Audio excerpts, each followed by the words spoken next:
በአሁኑ ሰዓት ከምንጠቀማቸው የሶሻል ሚዲያ አፖች መሃል በተለያዩ መንገዶች ገንዘቦችን እንድንሰራ የሚያስችለን ቴሌግራም አፕሊኬሽን ነው እና ቴሌግራም አፕን በመጠቀም በተለያዩ መንገዶች ገንዘቦችን መስራት ትችላላችሁ። ከዚህ ቀደም ቴሌግራም በመጠቀም ገንዘቦችን መስራት የሚችሉባቸውን አራት መንገዶችን አሳይቻችሁ ነበር። እንዴት መጀመር እንደምችሉ፣ እንዴት ገንዘቦችን መስራት እንደምችሉ እና መጨረሻ ላይ ደግሞ እንዴት አድርጋችሁ የሰራችሁትን ዊዝድሮ ማድረግ እንደምችሉ ሙሉ ቱቶሪያል ሰርቼላችሁ ነበር እና እነዛን ቪዲዮዎች ከፈለጋችሁ በፕሌሊስት ኮሜንት ላይ አስቀምጬላችኋለሁ፣ እነሱ መመልከት ትችላላችሁ። ዛሬ ግን ይዤላችሁ የመጣሁላችሁ ሌሎች ቴሌግራምን በመጠቀም ገንዘብ መስራት የምችሉባቸውን 3 መንገዶች ነው። እነዚህ መንገዶች በመጠቀም ገንዘቦችን ማግኘት ትችላላችሁ። ነገር ግን ከዛ በፊት ማሟላትና እንደዚሁም ደግሞ መሄድ ያለባችሁ ስቴፖች አሉ። እነሱን አሁን አንድ ባንድ በዝርዝር የማሳያችሁ ይሆናል። ለዚህ ቻናል አዲስ ከሆናችሁ ሰብስክራይብ በማድረግ ጠቃሚ ቲፖችን በየጊዜው ማግኘት ትችላላችሁ። በተጨማሪም ሁላችሁም ይህን ቪዲዮ ላይክ በማድረግ ለብዙ ሰው እንዲዳረስና ብዙ ሰው እንዲጠቀም ማድረግ ትችላላችሁ። አሁን ቀጥታ ወደ ፕሮግራሙ እናልፋለን እና በቴሌግራም ገንዘቦችን ለመስራት በዋነኝነት ምን ያስፈልገናል? ቴሌግራም ቻናል ክሬት ማድረግ አለባችሁ። ቴሌግራም ቻናል ክሬት ካደረጋችሁ በኋላ ደግሞ ጥሩ የሚባሉ ወይም ደግሞ አክቲቭ የሆኑ ኮሚኒቲዎችን ቢልድ ማድረግ አለባችሁ። ምክንያቱም አብዛኛው ቴሌግራም ላይ ገንዘቦችን መሰራባቸው መንገዶች ቴሌግራም ቻናልና ግሩፕ ላይ የተመረኮዙ ስለሆኑ እነሱ ደግሞ አሪፍ የሚባል ኮሚኒቲ ወይም ደግሞ አክቲቭ የሆነ ኮሚኒቲ ያስፈልጋቸዋል። ስለዚህ በደንብ አድርጋችሁ ታሳድጋላችሁ፣ የማዘጋጀት አለባችሁ። እንዴት ላሳድግ፣ ምን መስፈርቶችን ልከተል የሚሉ ነገሮችን በሌላ ጊዜ ቪዲዮ ሰራላችኋለሁ። ኮሚኒቲ ላይ እንዲሰራ ከፈለጋችሁ አሳውቁኝ እና ቻናል ክሬት አድርጋችሁ ኮሚኒቲ ገንብታችሁ ካዘጋጃችሁ በኋላ ዛሬ ማሳያችሁን 3 ስራዎች መስራት ትችላላችሁ። እኔ መጀመሪያው በቴሌግራም ገንዘብ መስራት የሚችሉበት መንገድ ምንድን ነው? ቴሌግራማችሁ ሞኔታይዝ ሆኖ በቶን ተከፋይ እንደምትሆኑት ሁሉ ወደ ቴሌግራም ቻናላችሁ ፕሮፋይል ገብታችሁ ባላንስ የሚሉ ጋር ስትሄዱ እንደምትወት ከቶን በተጨማሪ ስታር እየቆጠረ ታገኛላችሁ እና ባላንስ የሚሉስ በምገቡበት ጊዜ እስከዛሬ ድረስ ልክ እንደ ቶን ሁሉ ምን ያህል ስታሮችን እንደሰበሰባችሁ እዚህ ጋር ያስቀምጥላችኋል። እና እንዴት አድርጋችሁ ነው በስታር ተከፋይ መሆኑ የምችሉት? እሱን ነገር ላሳያችሁ። እሱም ምንድነው? ቴሌግራም ላይ ፖስት በምናደርግበት ጊዜ የተለያዩ ነገሮችን ቻናላችን ላይ ፖስት ያደረግነው ነገር ከተመቻቸው ወይም ደግሞ የሆነ ሪያክሽን ለማሳየት ሲፈልጉ ፖስት ያደረግነውን አንድ ጊዜ ክሊክ በማድረግ እዚህ ጋር ከላይ እናንተ ባስቀመጣችሁላቸው የተለያዩ ኢሞጂዎች እነሱ የፈለጉትን ሪያክሽን መስጠት ይችላሉ። እና እዚህ ጋር ግን የምታዩት ስታር አለች። እቺ ስታር ደግሞ ለእናንተ ገንዘብ ነው የምታስገኘው። አብዛኛው ሰው ይሄን ነገር ቴሌግራም ቻናሉ ላይ ኢኔብል አያደርጉም። በመጀመሪያ እንዴት አክቲቭ እንደምታደርጉ ላሳያችሁ። ቀጥታ ወደ ቴሌግራም ቻናላችሁ ፕሮፋይል ትገባላችሁ። በመቀጠል የስራስ ምልክቷን ትጫናላችሁ። የስራስ ምልክቷን ከተጫናችሁ በኋላ እዚች ጋር ሪያክሽን የምትላለች እሷስ ትገባላችሁ። እዚህ ጋር ሪያክሽኖቹን እንደፈለጋችሁ ከስተማይዝ የምታደርጉበት ቦታ ሲሆን ወረድ በምትሉበት ጊዜ ኤኔብል ፔድ ሪያክሽን የሚል ታገኛላችሁ። ይሄኛው ስቲንግ እናንተ ጋር ኦፍ ከሆነ ልክ እንደዚህ ኦን ታደርጉታላችሁ። ይሄን ኦን አድርጋችሁ ሴቭ ካደረጋችሁ በኋላ የሆነ ነገር ቻናላችሁ ላይ ፖስት አድርጋችሁ አንድ ሰው ሪያክሽን መስጠት ሲፈልግ አንድ ጊዜ ሲጫን እንደምትዩት ስታሩን ያመጣለታል። በተጨማሪም ፖስት እንዳደረጋችሁ ራሱ እዚህ ጋር በምትዩት መልኩ ስታር ያመጣላችኋል። ከዛ ያ ሰው መጥቶ ስታሩን አንድ ጊዜ ክሊክ ሲያደርግ እንደምትዩት አንድ ስታር ለእናንተ ይሰጣችኋል። ሁለቴ ሲጫን ደግሞ 2 ስታር፣ እንደዚሁም ደግሞ ጫን ብሎ ሲይዝ ደግሞ በርካታ ስታሮችን ማግኘት ትችላላችሁ። እና እነዚህ ስታሮች ደግሞ ተጠራቅሞ 1000 እና ከዛ በላይ በሚሆኑበት ጊዜ አውጥታችሁ ለምትፈልጉት ነገር መጠቀም ትችላላችሁ። እንደምትዩት እዚህ ጋር ደግሞ 5.4 ቶን ሰርቻለሁ። እሱም በቴሌግራም ሞኔታይዜሽን ነው። እሱም ቪዲዮ ከታች ኮሜንት ላይ ታገኙታላችሁ። እና አክቲቭ ሆነ ሜምበር ያለው ቴሌግራም ቻናል ካላችሁ በዚህ መንገድ ገንዘቦችን መስራት ትችላላችሁ። ሁለተኛው ደግሞ በቴሌግራም ገንዘቦችን ማግኘት የምትችሉበት መንገድ ምንድነው? አፊሊየት ፕሮግራም ነው። ይህንም ነገር ለመስራት እንዳልኳችሁ ቴሌግራም ቻናል ያስፈልጋችኋል እና አፊሊየት ፕሮግራምን ለማግኘት ቀጥታ ወደ ቴሌግራም ቻናላችሁ በመግባት ፕሮፋይሉን ትጫናላችሁ። ከዛ በመቀጠል ካለችዋን የስራስ ምልክቷን አንድ ጊዜ ትጫናላችሁ። ከዛ ወረድ በምትሉበት ጊዜ መጨረሻ ላይ እንደምታዩት አፊሊየት ፕሮግራም የሚል አለ። ሶስት ትገባላችሁ። ቅርብ ጊዜ የተጨመረ ነገር ነው እና እዚህ ጋር አፊሊየት ፕሮግራም የሚለውስ በምገቡበት ጊዜ እንደምታያቸው የተለያዩ ፕሮግራሞችን ታገኛላችሁ። እዚህ ጋር የምታያቸው ፕሮግራሞች ምንድን ናቸው? ልክ እንደ ቴሌግራም ኤርድሮፕ አይነት ቦቶች ናቸው እና ከነዚህ ቦቶች ጋር አንድ ላይ ተስማምታችሁ የሆነ 100% ለእናንተ እየታሰበላችሁ ሊንኮችን ለኮሚኒቲያችሁ ሼር ማድረግ ትችላላችሁ።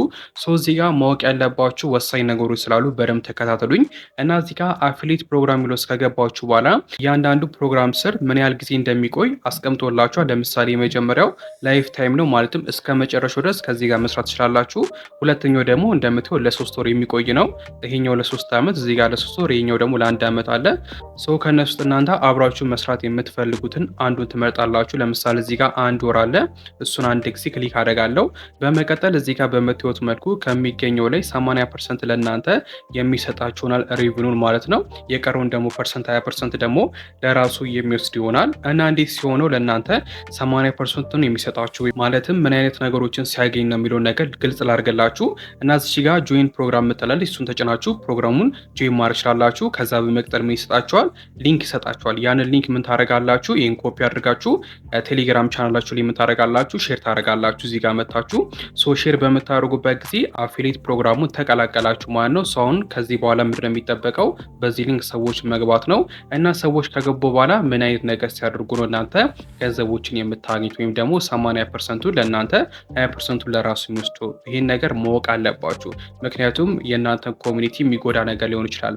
እዚህ ጋር አፊሊየት ፕሮግራም ላይ የምታገኟቸው ከ90% በላይ የሚሆኑ ቦቶች አብዛኞቹ ማለት ይቻላል እስካም ናቸው። እንዳልኳችሁ እንደ ኤርድሮፕ ናቸው እና ለእናንተ ብር የሚሰጣችሁ እሱ የሚጠቀሙ ምንድን ነው ሰዎች ገብተው ኢንቨስት ሲያደርጉ ነው። ማለትም ለምሳሌ ስታር ሊሆን ይችላል ኢንቨስት የሚያደርጉት፣ ቶል ሊሆን ይችላል ወይም ደግሞ ዶላር ሊሆን ይችላል ኢንቨስት የሚያደርጉት።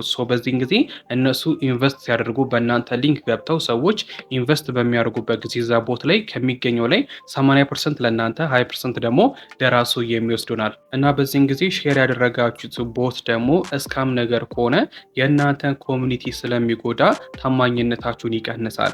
ስለዚህ ይህን ነገር የመስራት አላማ ካላችሁ ብሩ ምናምን የሚያስፈልጋችሁ ከሆነ እዚህ ጋር ከሚመጡላችሁ ውስጥ ዝም ብላችሁ ራንደምሊ ከመምረጥ ይልቅ በደንብ ቼክ አድርጋችሁ እርግጠኛ ስትሆኑ አንዱን መርጣችሁ ምን ማድረግ ትችላላችሁ?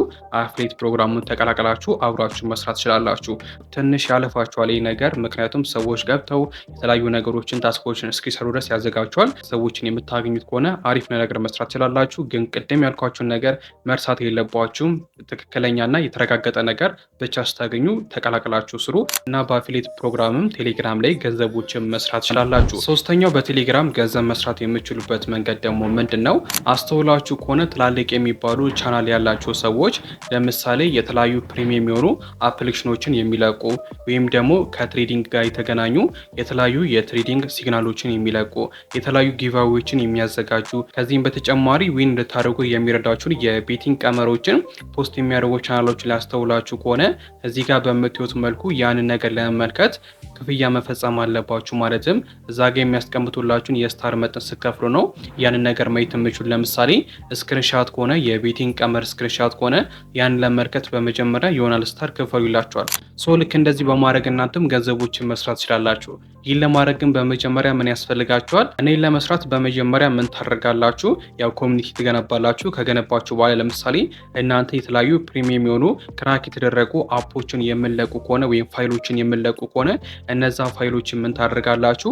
ልክ እንደዚህ አንዳንዴ ተፈላጊነት ሲኖራቸው በክፍያ እንዲሆኑ ወይም ደግሞ የእናንተ ኮሚኒቲ እነዛን ነገሮች ለመጠቀም የሆናል ስታር እንዲከፍሉ ታደርጋላችሁ። አሊያም ደግሞ የቤቲንግ የተለያዩ ቀመሮችን የምንለቁ ከሆነ ወይም ሲግናሎችን የምንለቁ ከሆነ አንዳንድ ጊዜ ስክሪንሻቶችን ሎክ በማድረግ እናንተም ስክሪንሻቶችን በክፍያ ሎክ አድርጋችሁ ፖስት በማድረግ ያን ሲከፍሉ እንዲመለከቱ ማድረግ ትችላላችሁ ማለት ነው። እና ቀስታ ወደ ቴሌግራም ቻናላችሁ በመግባት ሚዲያ ፖስት ወደምታደርጉበት ውስጥ ትገባላችሁ።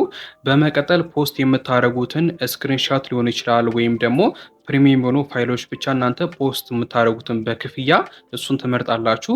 ከመረጣችሁ በኋላ እዚህ ጋር እንደምትዩ 3 ነጠብጣብ ላይ እሷን ትጫናላችሁ። በመቀጠል መጨረሻ ላይ ሜክ ዚስ ኮንተንት ፔድ የሚላለ እሱን ትጫናላችሁ። ከዛም መቅጠል እዚህ ጋር የምታስከፍሉትን የስታር መጠን ታስገባላችሁ። ለምሳሌ 100 ስታር ከሆነ 100 ብላችሁ ስታስገቡ እንደምትየው ወደ $1.3 ታገኛላችሁ። እንደዚሁም 500 እና እናንተ የምትፈልጉትን ያህል መጠን ታስገባላችሁ። ለምሳሌ 100 አልኩት። ከዛም መቅጠል የስታሩ መጠን ካስገባችሁ በኋላ ሜክ ዚስ ሚዲያ ፔድ የሚል አለ። እሱን ትጫናላችሁ። ከዛ ሴንድ ትሉታላችሁ። አሁን እንደምታዩት ፖስት አድርገን ጨርሰናል። እና አሁን በሌላ አካውንት ገብቼ በምመለከትበት ጊዜ በምታዩት መልኩ ይሄን ነገር ለመመልከት ወይም አሎክ ለማድረግ 100 ስታር መክፈል አለብኝ እና እሱን አንድ ጊዜ በምጫንበት ጊዜም አካውንቴ ላይ 100 ስታር ካለ ከታች ኮንፊርም ኤንድ ፔይ የሚለውን ተጭኜ ክፍያውን መፈጸምና ስክሪንሻቱ ወይም ደግሞ ፕሪሚየም የሆነው ፋይል መመልከት ትችላለሁ። እና እናንተም ትልቅ የሆነ ኮሚኒቲ በመገንባት በእንደዚህ አይነት መንገድም ገንዘቦችን መስራት ትችላላችሁ። የሰራችሁትንም ቅድም እንዳሳያችሁ ባላንስ ውስጥ ገብታችሁ መመልከት ትችላላችሁ ማለት ነው። እና ቴሌግራም ላይ በእነዚህ ብቻ ሳይሆኑ በሌሎች መንገዶችም ገንዘቦችን መስራት ትችላላችሁ። ሌሎቹን ደግሞ በቀጣይ ቪዲዮ የማሳያችሁ ይሆናል። ጥያቄ ካላችሁ ኮሜንት ላይ አስቀምጡልኝ። በቀጣይ በሌሎ ቪዲዮ እስከምንገናኝ ይመቻችሁ።